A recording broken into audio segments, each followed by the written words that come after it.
The Sound Off Podcast. The show about podcast and broadcast. Starts now. A lot of people look back at 2024 and what they're calling a podcast election in the United States. And was it really a podcast election? Was it? I mean, yes, there's a question. I think there was certainly an awful lot of people talking to podcasters. Both Donald Trump and Kamala Harris did a lot of that. There's a recent article from Bloomberg which is showing that actually the people who Donald Trump spoke to, they're all working together. They're all working, they all interview the same people. They were all, invited in various ways to the Trump inauguration. So clearly, there are things going on there that means that, podcasts have been incredibly important to the new administration. Yeah, absolutely. But you don't think that there was podcasts that necessarily decided any outcomes? It's difficult to know, isn't it? Would you, do you get information from, from the newspaper about who your favourite candidate is? Do you get information from that, 4-minute, 4-second edit that you might get in the middle of a news bulletin? Or is actually a 2.5-hour-long Joe Rogan extravaganza, a good plan in terms of actually getting to really know what a candidate is like? I think there's something to be said for long-form content. And, it's interesting, I'm talking to you from Australia, and it's interesting to see Anthony Albanese, the current Prime Minister, has already started with the next federal election stuff and is already subjecting himself to hour-long interviews on some of the shows here. So clearly that makes a big difference, I think. So the last time I spoke to you, we talked about metrics and really how to count your podcast in terms of, success rate. And we usually finish the episode and we feel really, really good about ourselves and how to do this counting. And here we are a few years later, and it's getting harder because there's listens, but there's also plays and there's streams, and each Apple, Spotify, and YouTube measure it a different way. There's also IAB certified downloads. I feel like we're going backwards here. Yeah, sometimes it's not that easy. It's not helped by the fact that Apple, Spotify, and YouTube, which are the big three in terms of podcast consumption, don't use the standards that everybody else is using, the IAB podcast measurement guidelines. So from that point of view, it's you look at the numbers coming out of these various platforms, and you have to do some entertaining maths on them to make them actually work and to make them, for you to understand what's actually going on. And I don't think that that's particularly helpful. I think consistency is always a good thing across an industry.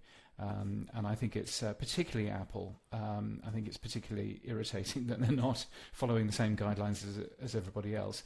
But that said, downloads aren't that useful anyway. And actually, from a point of view of something which is more useful, that's really how many people are consuming your show. But more than that, what are they consuming? What are they skipping? When do they drop out? That's the important data in terms of how these things work, I think. And we're getting more and more of that data, albeit from all of the different platforms. So I think that that's useful, as well as, of course, all of the tools that advertisers now have in terms of attribution, in terms of measurement, and all of that. They are, all of these tools are flawed in some way, but being able to put all of those together really helps you, I think, understand how well your show is doing, but also what sort of effect it's having both on your audience, but also on your advertisers as well, which is an important thing too. So I find it a little bit complicated to explain to podcasters or clients of mine who I make podcasts for what the metrics mean, and is 10,000 views on YouTube, where does that land against 10,000 downloads? And I try to explain, well, it's kind of like rubles versus American dollars, But I haven't really done anybody any help here, by saying something like that.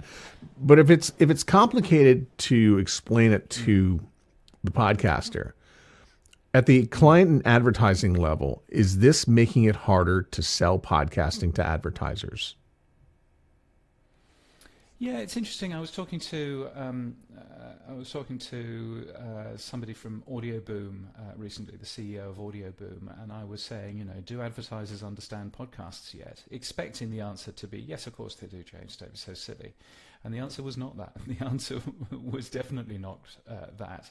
And I think, I think it's still something that we need to explain to people. I think still, particularly. I think you can have a look at some parts of the podcasting industry, and particularly parts like the direct response, advertising. They, by and large, understand how podcasting works. It's the branded podcasting where people are still not quite there. And I still think we need to explain, and part of that is making sure that we have really consistent words for everything. I don't think it's particularly helpful that a host-read ad, which is what I would call it and what many people would call it, is called by Acast a sponsorship. To me, that's not the same thing, although it is the same thing if you're talking to Acast. So it's just those sorts of things. I wish that we could just, focus a little bit of our language and just make sure that everything is as easy to understand as we can make it, so that when we are talking to advertisers, they understand what it is that they're actually getting. We are on video. This is the first time we've done an episode on video, and I feel like I was in the car last time, I think. That's right. And you sounded very, very good. No way. But here we sit, 18 months now into you have to have video for your podcast. And I felt like there was a rush to it, and I don't think there is. I don't think you necessarily need to have video for your podcast, and it helps, but there's been such talk about it that everybody feels the need to do it, and it's likely at their own expense to the audio side. Yeah, I think I have a real sort of mixed relationship with video in terms of podcasts, because you and I come from the radio world. You and I come from a world where when someone was listening to your voice on their favorite radio station, they would have an idea of what that person was. And I'm being as polite as I can, Matt, but they may not have had your face in mind when they were listening to your voice, in the same way, for me too. So I think that power of the mind, that theatre of the mind, is a very important thing. And what really confuses me is seeing podcasters, seeing people who are making audio, all of a sudden leaping into video and leaping away from the very thing that makes podcasting and audio as a whole special, which is that you can consume audio while your eyes are busy doing other things. That's the unique selling point that we have that no other media has. Is that idea of entertainment for your ears while your eyes are busy. And all of a sudden what we're doing with our pivot to video is that we are, if we're not careful, throwing all of that away and being yet another producer of cheap-looking television. And there's nothing wrong with cheap-looking television. I watch enough of it. But, when you've got such a unique selling point as audio does, it does question me, it questions my mind why we are changing and why we are throwing that advantage that we have away, just so that we can be on YouTube and in Spotify and video as well. So you were there, and I think you were interviewing somebody from Google who was sort of announcing the departure of the Google Podcast app, which was a very good app, very helpful. They didn't spend any time to improve it. But, leaps and bounds, YouTube is now going to be bringing in and welcoming podcasters. And then I'm like, well, that's not an MP3 file or a WAV file. That's a video. And I kind of feel like it was sold to us as it was going to be a big thing and important to us, and it's not helpful really as much as we were led to believe. Yeah, I think you're right to a point there. I mean, I think clearly what people are using YouTube for is a discovery medium. So they're using it to find stuff, and YouTube is very good at doing that, much better in many ways than most of the podcast apps. Although Apple Podcasts, I have to say, is still a pretty good app in terms of that. And in terms of, is YouTube a good discovery app? The answer is yes, absolutely. You know, it's very good for that sort of thing, and certainly the conversation appears to be, whether that's data from Signal Hill Insights or from other places, that people are using YouTube to find shows that they like, and then probably going onto a podcast app and actually getting them as a podcast. Now, if that's happening, then that's great. The other thing that I would say about video is also, well, there are sort of two other things. One other thing is it makes it easier for people like you and me to do a video, because we just rock up in our scruffy t-shirts and away we go, or nice looking shirt, and away we go. Whereas we don't have to worry about makeup necessarily. We don't have to worry about smartening up. That is not the same if you are a woman podcaster. That is absolutely not the same. You will spend time getting camera ready. So all of a sudden we've thrown another hurdle in front of getting more women involved in this space.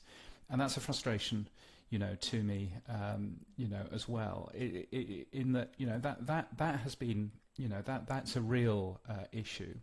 And the final thing that I'd say about video is that video lends itself to some formats really well. Two people talking, absolutely great. You can make a video out of that. It's super easy. What most people do is they just use the same audio and the same video and away they go.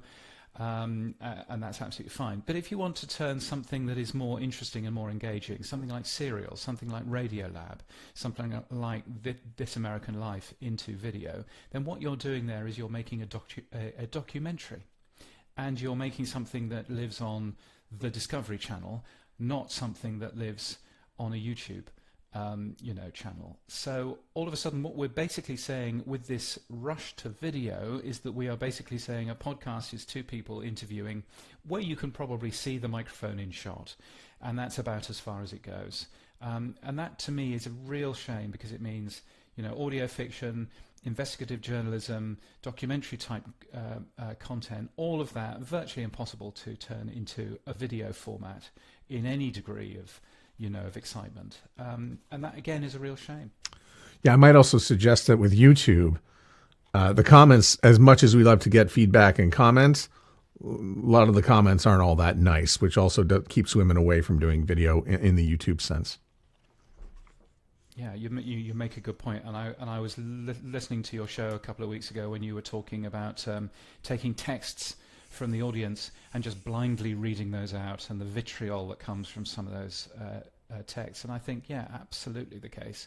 There's a lot of we need to be very much more careful in terms of how audiences communicate, but also what we actually allow through, because there are a lot of interesting people out there. And something else that's happened in the last year that is, I guess, related to what YouTube has done, and that Spotify has also taken a step into video, which is an even bigger ask than what YouTube was really asking us to do, which was just to move stuff over. They're asking us to upload video into an audio platform that people and that our listeners only really associate with audio. It seems odd. It seems like also a lot of extra work for people. And there's again, this is the other thing. When you move to video, you are giving something up. We are now going to give away possibly dynamic audio insertion. If you have that for your show, you're going to be giving away some download metrics as well.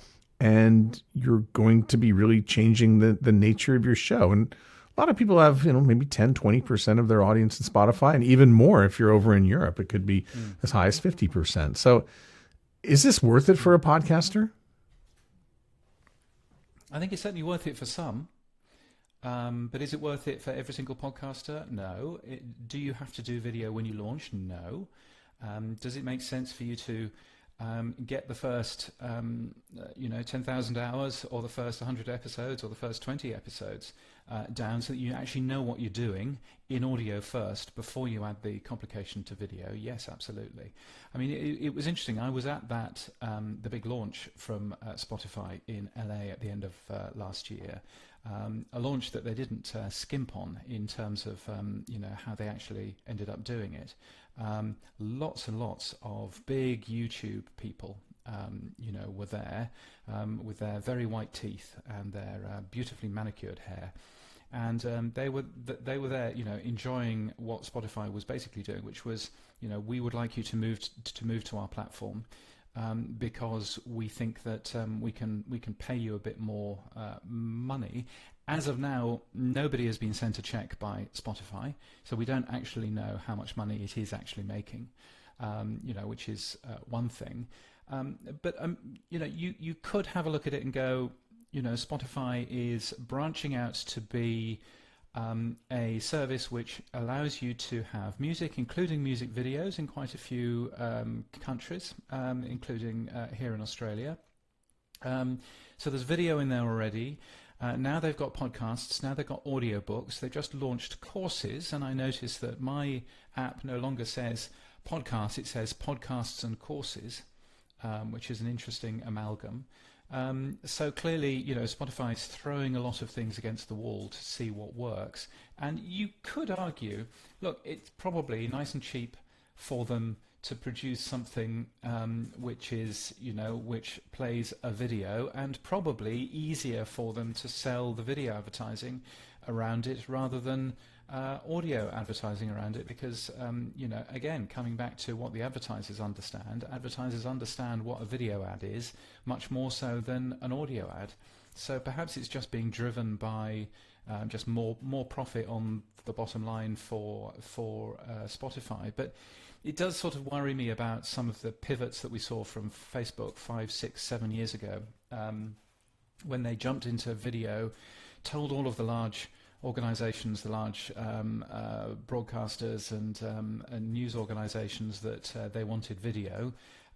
We all staffed up in terms of the amount of video that we were creating, and then 6 months later Facebook went, actually nah, and got rid of it all. And so lots and lots and lots of job cuts and lots of wasted money, and it worries me that we are potentially seeing a bit of that right now.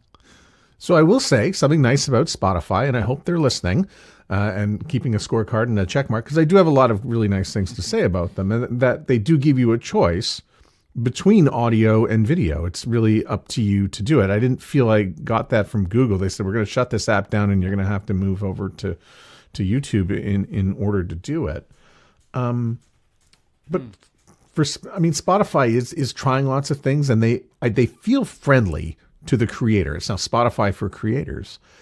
There's some great data inside there for creators, whether it's demographic information for people who are listening. You can't really get that on any other app.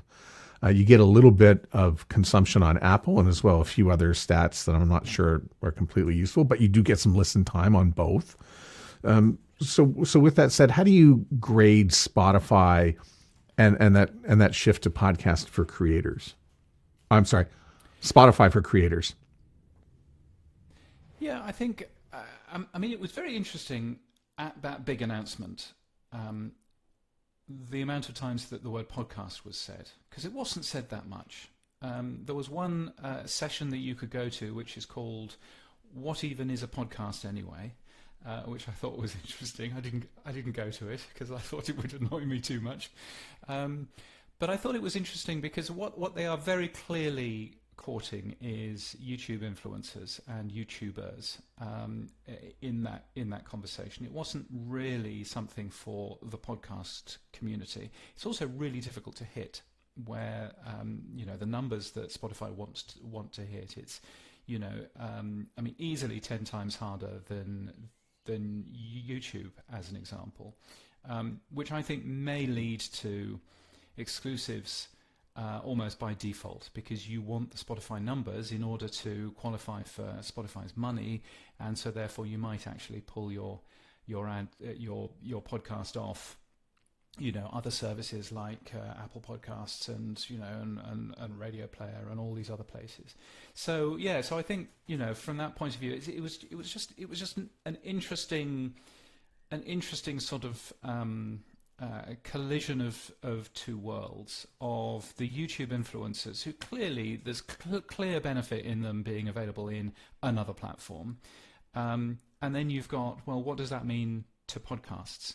Because as you say, yes, Spotify is giving you the choice of audio only or audio and video, but actually once you upload video to the Spotify platform, it gets rid of all of the audio for you. So if you mix this show in a different way to video, then tough. Your audio listeners are going to hear the video's audio track, and that means no more DAI. It means no more clever targeting that you might want to do in your show, and so on and so forth. So it's difficult from that point of view. As I say, it's great for some shows, and some shows it'll work fantastically well. But what worries me is that new podcasters who are getting into this world right now, the question used to be, what microphone should I get? Now the question is, what camera should I get, and what's the best ring light? I sense podcasters are missing an opportunity, one that you're doing really, really well. And I'll highlight this, and that's, you do a podcast or multiple podcasts, but you also are a publisher. You publish a newsletter every day, and one on the weekend with the Podcast Business Journal. So it's publishing and audio, and you supplement with a little bit of video just for fun. So if I look at your numbers, and you've made them public, you've got 32,917 people registered for the newsletter, and you've got 68,396 unique downloads for Podnews. That's some pretty nice numbers overall, and yeah, no, I mean, it's we talk about one hand washing the other.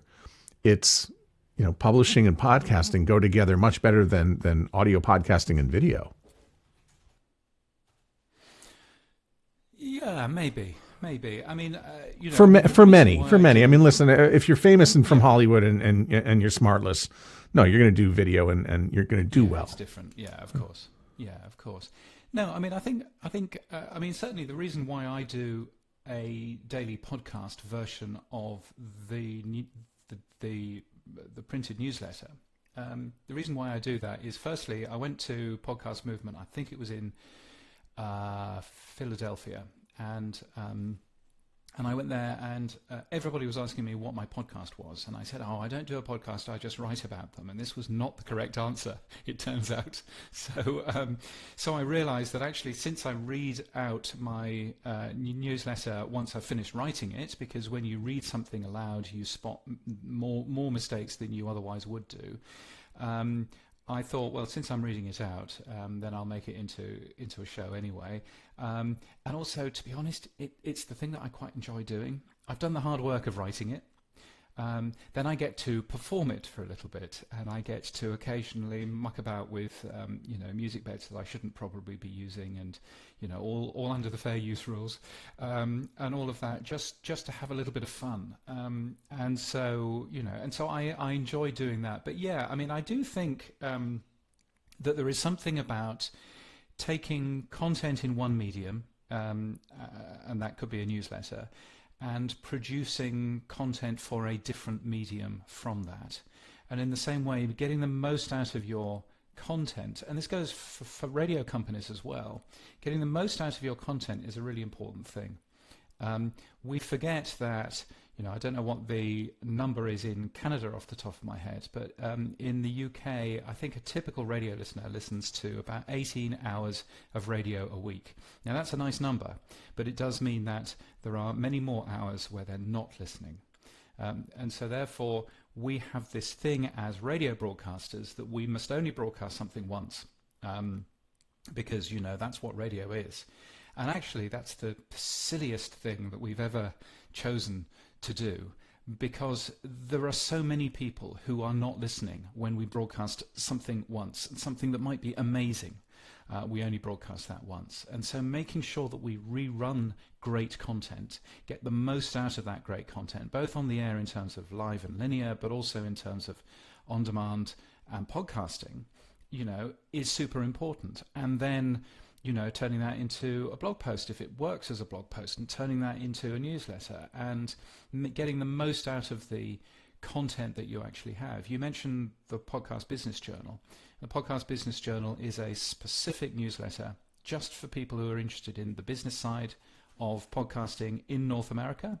Actually, to be fair, in the US. It comes out every week. And literally all that is it's the news from the Podnews newsletter filtered down just so that it's the business news, and an interview that we've done in the Podnews Weekly Review, which is our long-form show, turned into text. That's all that product is, but it's reformatting the content that I've already spent time and energy putting together and making a new thing out of that, and it seems to be working really well. I'm going to mention this because it was part of today's pod news, but it's come up a few times, and you just sort of touched on it, and that's repurposing radio content so it appears more times in the day. So it was KQED, which is going to be using Spooler, which is something I think Andy Bowers mentioned to me a number of years ago, which will take the news and update the news as it goes and make sure that it lands properly online or on the air. Hopefully I summarized that properly. But is that where radio's going and should go? I mean, I certainly think if you're looking at a news bulletin is a collection of different stories. And you take those stories and every hour you get rid of it's a bit like building something in Lego bricks, isn't it? Every hour you take one of those bricks out, you put a couple of other stories in there, you probably move the order around a little bit. That's what a typical news bulletin is, and Spooler essentially allows you to do that for a podcast. So you can take, instead of having to re-record a full podcast every single time, you just record that news story, stick it in there, and you can move around the order and everything else, and Spooler remixes that entire show for you on the fly, which is why there've been a number of different people using these tools to produce something which works quite nicely. Should radio stations be doing more of that? I think probably. I think that radio stations and podcasters should be thinking, instead of this show being 2 hours long or this show being 30 minutes long, is this show a set of bricks, a set of Lego bricks? Here was a particular interview that we did with such and such. Here was this bit, here was this bit. Take all of those Lego bricks out, and what else can we do with this? Can we rerun a brilliant interview that we did in the breakfast show, in the afternoon drive show, for example, if you're a radio station? Can we take something that the breakfast show does as a feature and rerun that in the evenings? And put a bit more local content in the evenings instead of it being syndicated from 400 miles away?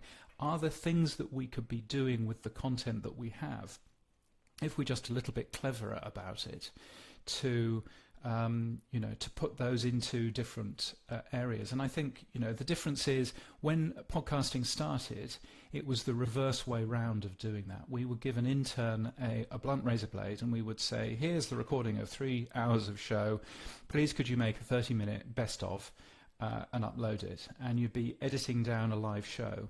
I think now probably we should be thinking about, here are lots of really nicely produced bits that we can use on demand in some ways, we can use in other formats, but we can also use as part of a live show as well. I'd like to congratulate you and welcome you to the club of live and local is rubbish. I'm not quite saying that, but I'm saying it's certainly not the answer. Yes. Yeah, well, Pat Holliday was the one, and longtime program director here in Canada, and as well at and on the air, by the way, at the Big 8 in Detroit. But he convinced me many years ago that live and local really needs to be. You should really be looking at relevant more than anything when it comes to your radio show. Yeah. I'm not sure how that live and local became such the great American mantra for radio stations. Yeah, and it's part of the answer, absolutely, but it's only a small part of the answer. So I talk about real and relevant because if live and local, you can have two words beginning with an L, so you can have two words beginning with an R. So real and relevant, I think works. Real human beings talking about relevant things to the audience, and relevant things are, let's be fair, are sometimes local things. You know, why is the freeway, broken this morning, is clearly a relevant thing. But another relevant thing is, TikTok going away to a particular audience. That's not local, but it's definitely relevant stuff. It's definitely stuff that I would like to hear. And so I think very much real and relevant is part of that future. But, it struck me because I'm doing a lot of talks on what the future of radio is this year, one in Athens coming up. And I think Radio Days North America, which is in Toronto in May, early May time. I'll be there on a panel talking about radio. Currently, the panel is called Radio 2040.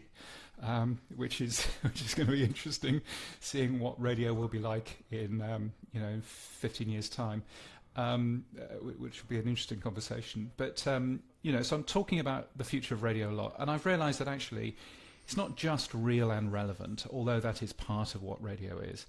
What a lot of radio has lost is the benefit of radio, and just the same as I talked about the unique selling point of a podcast, something for your ears when your eyes are busy. Radio's unique selling point is a human connection, human beings, with a shared experience. And that shared experience might be our local area, that shared experience might be the music that we're into, that it might be any manner of things. But that human connection and that shared experience is, to be blunt, the future of radio, and it's where radio is going wrong.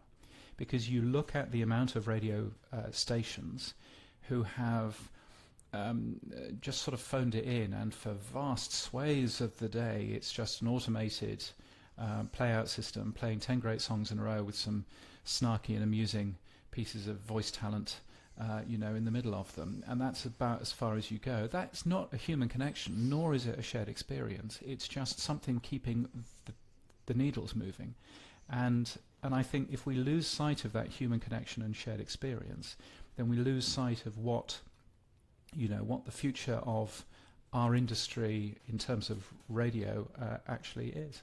So I get those feelings too from social media, because that's the way X has turned into. It doesn't feel like I'm sharing with anyone. I think my audience is largely gone from there. I don't know if anyone's really getting, this is a late night podcast listen. You might want to check this out. I'm not sure anyone's really there anymore. There's no interaction. I don't feel like it was once there, the way that I do now that I've moved over to Blue Sky. And you said shared experience, and I think we also touched a little bit about community building, and this being the future of shared experiences and community building are really the future to any podcast or any show success.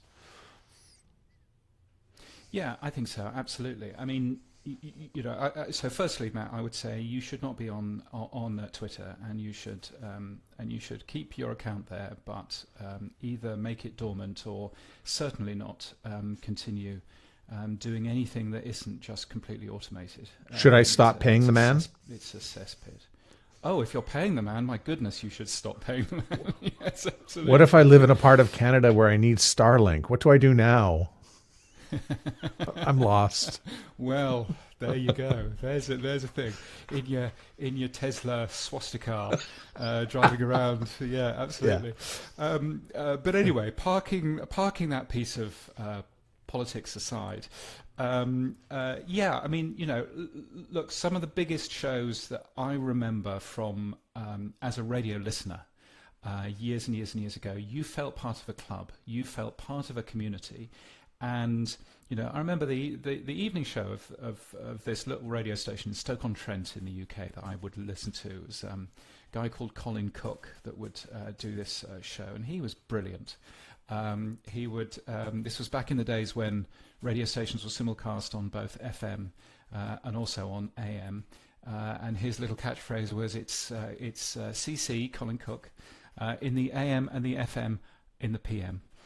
Which I really liked, and also completely pointless. But anyway, one of the things that he did is everyone who contacted that show, it was an evening show, normally young people tuning into that particular show, everybody had a silly name. And your name was Madonna's handbag, or, Curiosity Killed the Cat's beret, or something ridiculous, such as that. And you kept that name all the way through. And it was kind of like a little club thing of, this is my silly name on this show. And everybody, as a result, felt as if they were part of this just little community. What's your handle on that particular show when they were contacting, and calling in, and it was a wonderful thing, but only because of that community, only because of that, of that thing. And similarly, when I was working with Jeff Lloyd, who's an excellent broadcaster, should be back on the radio in the UK.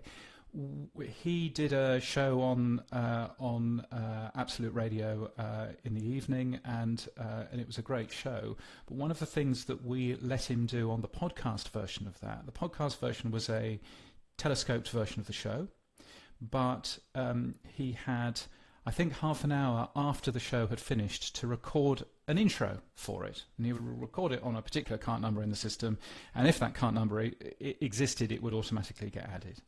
And that was his way of communicating to the people that were listening to him as a podcast and replying to emails and stuff like that. And again, you felt very much as if you're part of that community, very much part of that group. And I think that I'm a big fan of the Jack FM brand, but that's what Jack has lost. A sarcastic voiceover, and some great music, even if they only play what they want. That's absolutely fine, but that's lost all of the human connection and the shared experience. And I think that's one of the reasons why radio is doing a little bit differently these days than perhaps it was, 15, 20 years ago. Yeah, one of the things on X I like to do was to tag the guest or people that we had spoken about, and you can't tag them anymore because they're gone. So I can see that my audience has disappeared, and there's going to be no retweets out of that. There'll be, reposts. That's not going to happen. So it's, but it's weird, isn't it? Because that was a club that we were all in. We built. Was the Twitter club, and that we built, and someone has come and taken that away from us. And that's one of the reasons why people feel so angry about the whole thing, because, that was our thing. And it wasn't really up to you to mess around with. There used to be a chat room on the Virgin Radio, player. So when you were listening to the live station, we put a chat room in there for 6 months. And we naively assumed that it would be people talking about, oh, this is a great song, or, funny joke, Ben, or whatever it might have been. But actually it turned into our own community of people talking about things that were important to them and not actually, frankly, important to the radio station.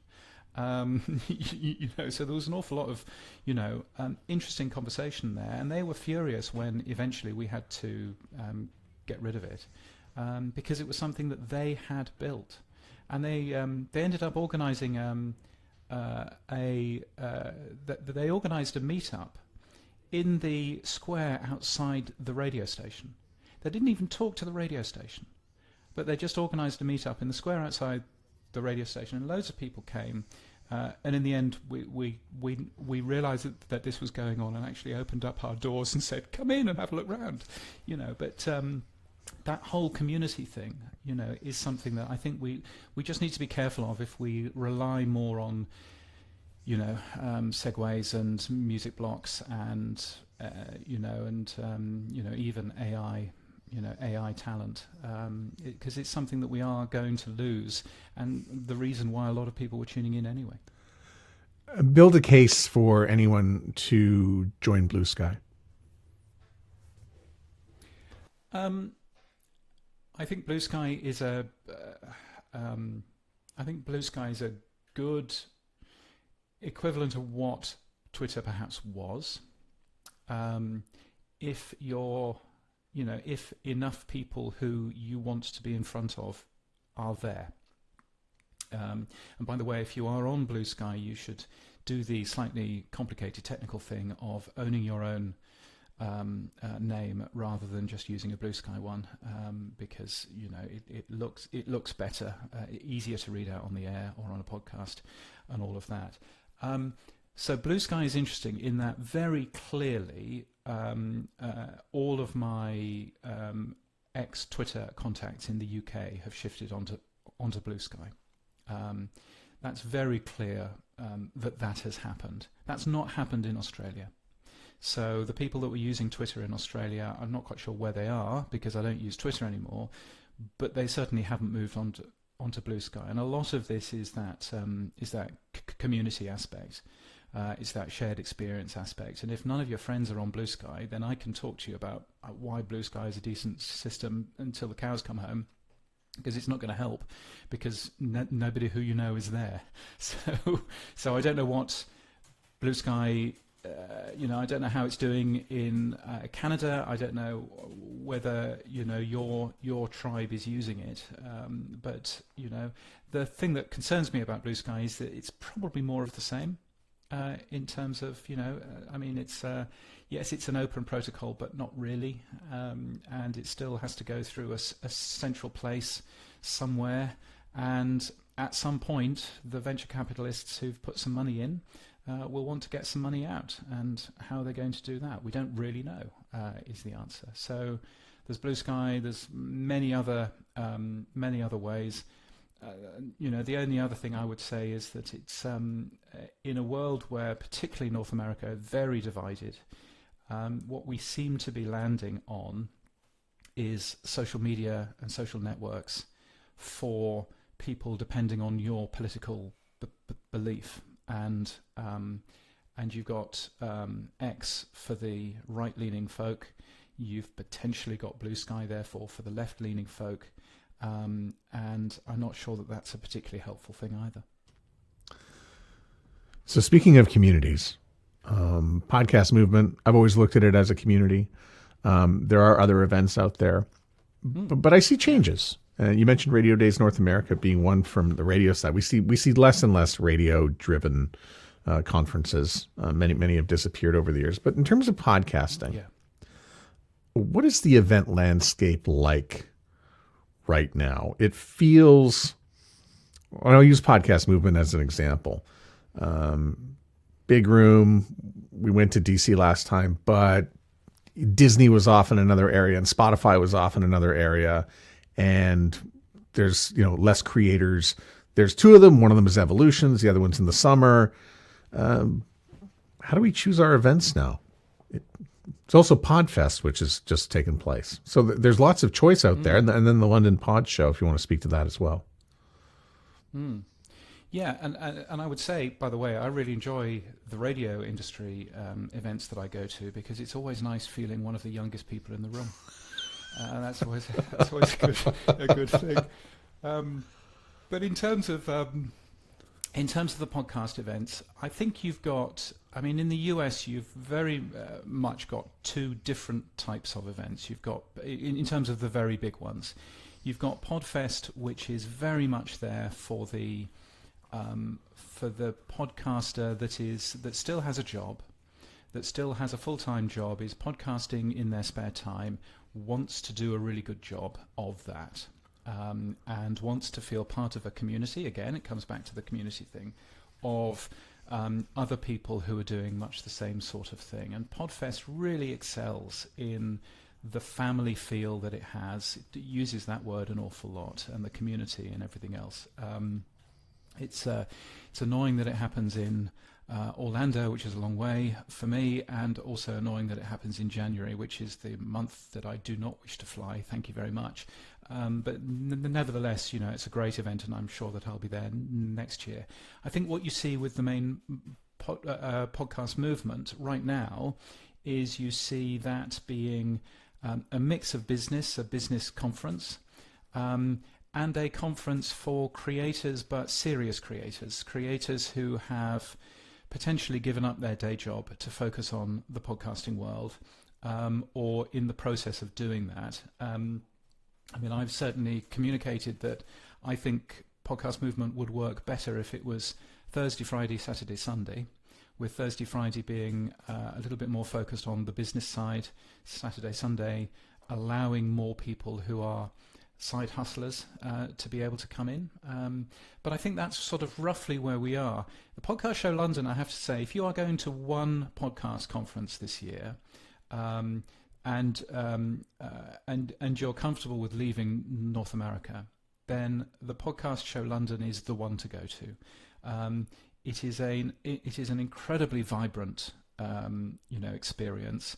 Everything in one large space, and it's a very uplifting thing, in much the same way as I think the radio industry has lots of conferences where you leave feeling even more depressed about the state of the industry than you were when you went in. Podcasting in some places seems to be a bit like that, whereas the Podcast Show in London seems to be an incredibly positive place to end up going. And obviously, it's in London, which is a wonderful city. I was born there, so I'm allowed to end up saying that. It's in London where people, speak English up to a point, and so therefore it's very easy to get around, and all of that. So it's a great experience anyway. But to me, that's been the shining light of the podcast events over the last couple of years. So you're saying go? Yes, I'm saying definitely go for that. I mean, I would also go to Podcast Movement because I think you will see a lot of people who don't make that journey over to the other, over to Europe as well. But I certainly think the podcast show in London, there's money off in the Podnews newsletter as well. There's a code which I earn nothing from, but if you want to go over to that, then I think that's it's just a great sort of injection of enthusiasm for the industry, and it's a bit different as well. Talking to parts of the industry from Europe, parts of the industry from other parts of the world, rather than just the North American usuals, is useful as well, I think. Who is going to be the first non-American elected to the Podcast Hall of Fame? I don't know, but it's a frustration to me as someone who has seen so many people, involved in the podcast industry outside of the US not being recognized.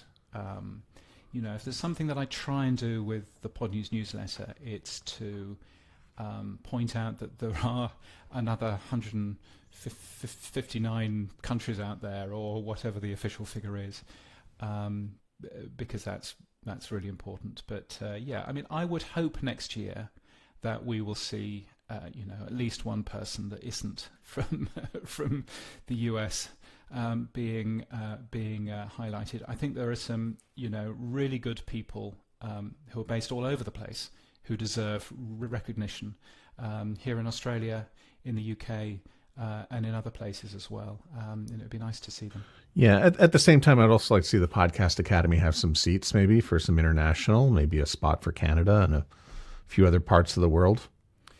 Yeah, I mean, steady on. Yeah. But I think, no. The Podcast Academy is, has had a few non-US folks involved. I think as well, we're seeing that the same goes for the Podcast Hall of Fame.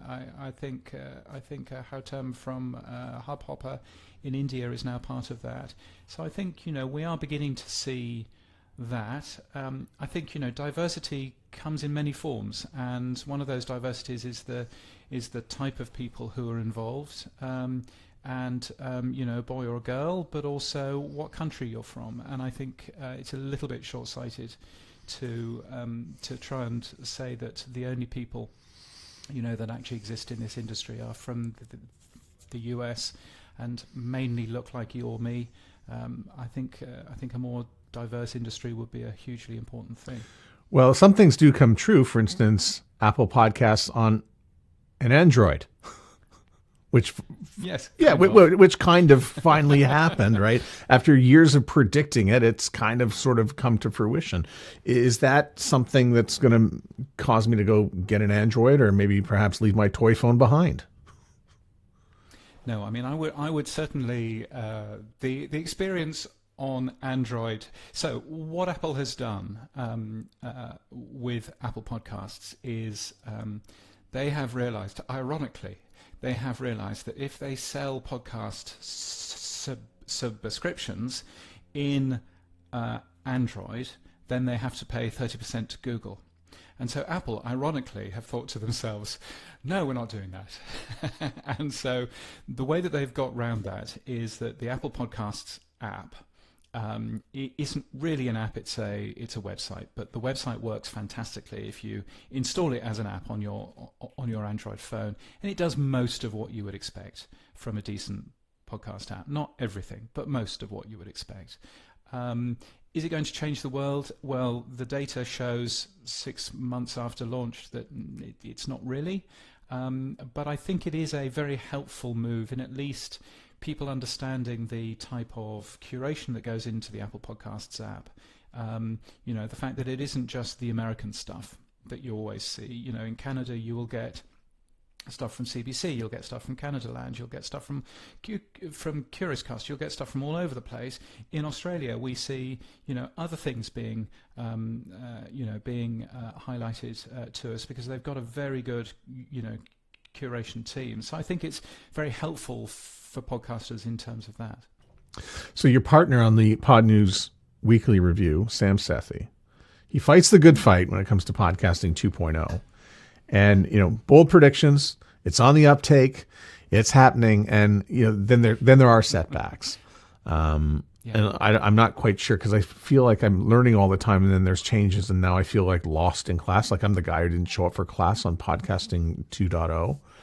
I'm also getting less. Yeah, I'm glad you feel. I'm getting less fairground tokens than I used to, and I'm not exactly sure why. But I think there were some changes that involved Albi and my Albi Hub, and I felt like I was starting something, and I'm not. So, just with regards to, because I did touch on two things here. One of them was podcasting 2.0, and the other one of the fairground tokens that we can receive through that which value for value.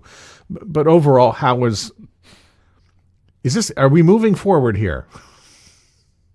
What's great is as soon as you start talking about that, I now know that it's just you and me talking. Nobody will hear this bit, so it's absolutely fine. That's why it's at the end of the show.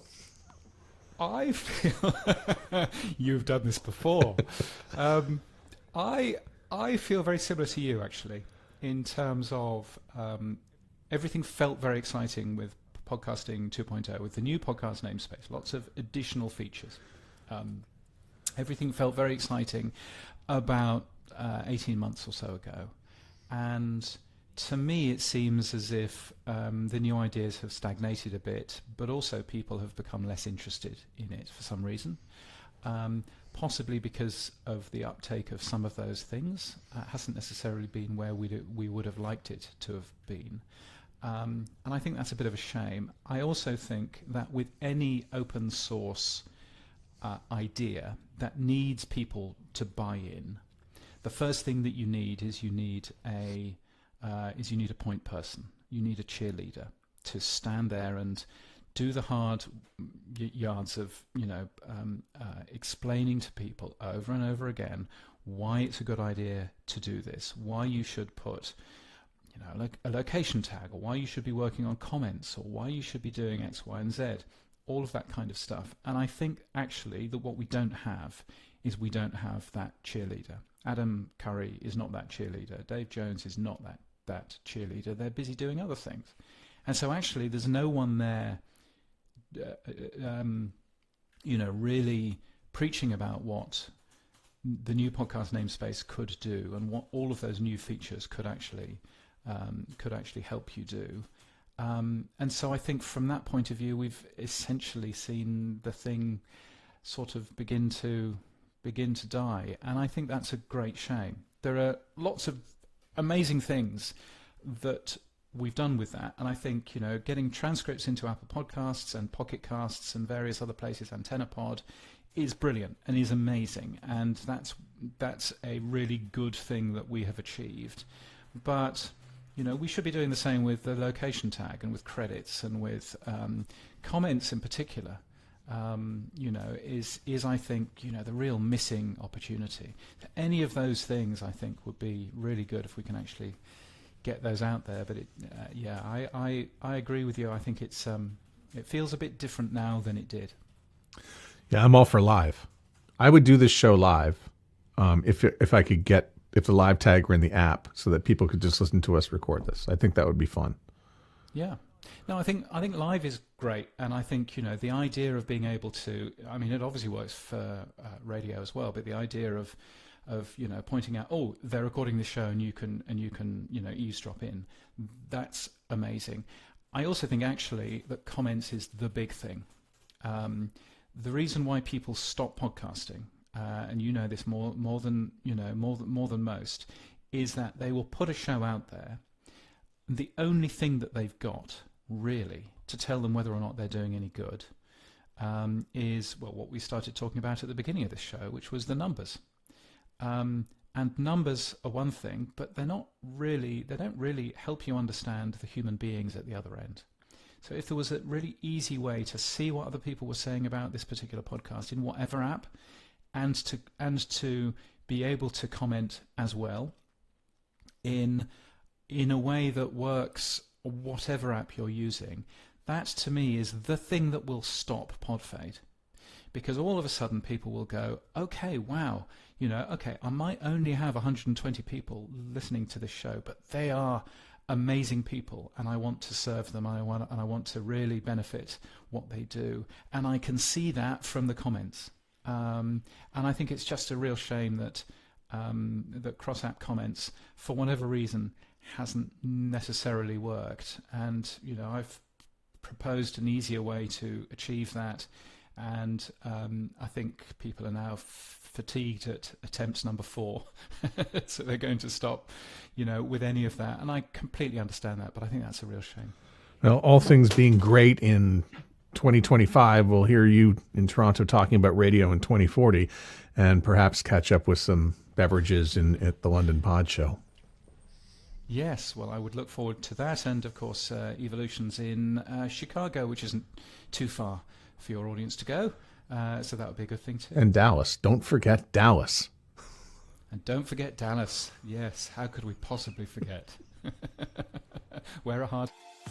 The Sound Off Podcast is written and hosted by Matt Kundle. Produced by Evan Serminski. Edited by Chloe Emo Lane. Social media by Aiden Glassy. Another great creation from the Sound Off Media Company. There's always more at soundoffpodcast.com.